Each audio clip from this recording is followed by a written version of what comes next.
The idea is, I've painted white here to start with, so now and for this stage of painting I'm starting to use a flat sable brush, which is nice and sharp edged, which means that when I put this colour on neat, I can do it like this,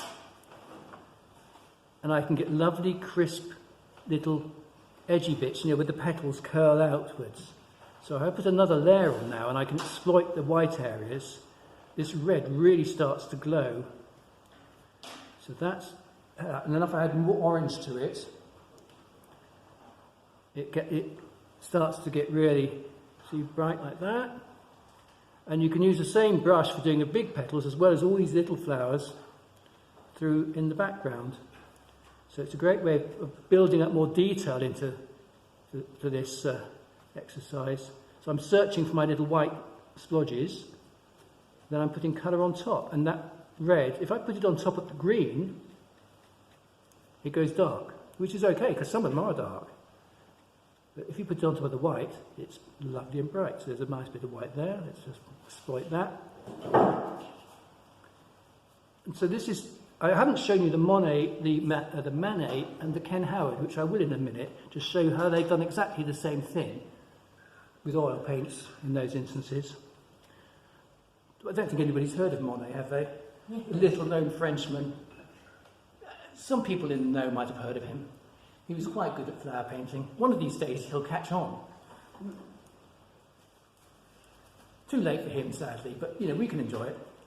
The other thing you can do with the thin brush is you can paint the detail of things like the stems.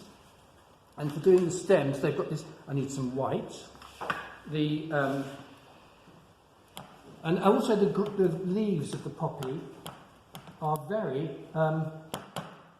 pale, minty green, very soft, I suppose a sage green almost. They do vary between the different species of poppy. So I'm going to change brushes for that, because anything in red and orange left in the brush will kill the colour.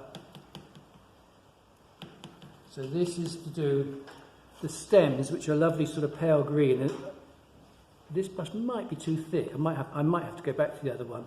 But look at what I do with it here. When I just put white into my emerald green, and occasionally a spot of a pale yellow, like lemon yellow. I'll just put some on here to show you the difference. You get these lovely, hang on, let's mix it up carefully. You get these lovely sort of minty green colours, and this is where you want to mix it on the palette quite thoroughly so it doesn't go streaky. And you can literally just roll the brush around and produce these lovely raggedy edges, which start to look very convincing, but they're very, very pale. If you put this over other colours, you may need to put a couple of layers in. Again, you might want to put white down first to get the colour really bright. And if you put a bit of yellow into it, it doesn't need much.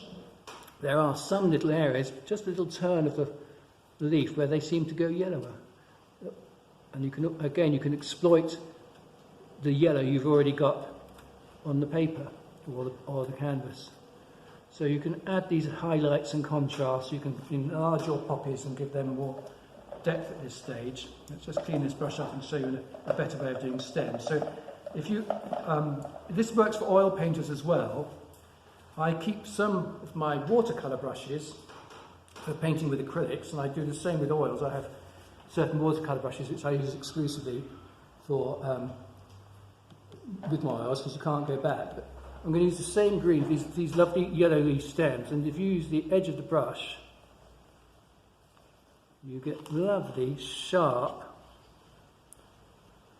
stems.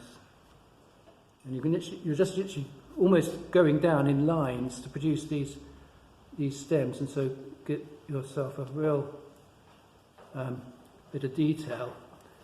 But I'm using this paint possibly with a tiny bit of moisture in the brush, not much, and I'm using it pretty thick. There's no water in my palette at all. You can turn my palette upside down, nothing drips, okay? So no moisture, keep your paint as thick as possible, and just adjust the flow with a bit of dampness on your brush.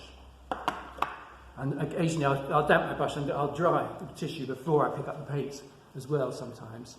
So this will give you all these little details. It also gives you, I've got some little poppy heads, seed heads in here, which you can do with the same brush, a little bit darker than the rest, and of course they're stems. So I put in some darker stems and I put in some lighter stems, but just use this edge. And if it comes up that it's not going onto your paper cleanly, it might be that the brush is slightly fraying out, in which case pinch it with your fingers, get it back, or just a tiny bit of moisture. And when I say tiny, literally I just touch the surface of my water, and that's enough to get the paint to flow off the brush. So it then becomes quite easy to add a few details. You don't need many, just a few details is enough to create the sort of structure. And I've actually even got some stems going up here.